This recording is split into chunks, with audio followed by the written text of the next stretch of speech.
अहम खबर है, इलेक्शन कमीशन ने सुप्रीम कोर्ट आईनी बेंच के 25 अगस्त के फैसले की रोशनी में कौमी असम्बली में नई पार्टी पोजीशन जारी कर दी है। सुन्नी इत्तेहाद काउंसिल और तहरीक इंसाफ के अरकान को आज़ाद करार दे दिया गया। कौमी असम्बली में मुस्लिम लीग नून के 125 जबकि पीपल्स पार्टी के अरकान की तादाद 74 है। आज़ाद अरकान की तादाद 79 है।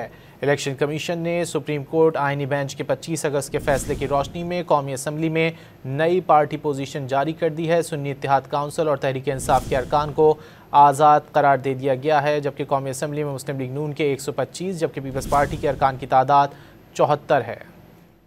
अहम खबर है, इलेक्शन कमीशन ने सुप्रीम कोर्ट आईनी बेंच के 25 अगस्त के फैसले की रोशनी में कौमी असम्बली में नई पार्टी पोजीशन जारी कर दी है। सुन्नी इत्तेहाद काउंसिल और तहरीक इंसाफ के अरकान को आज़ाद करार दे दिया गया।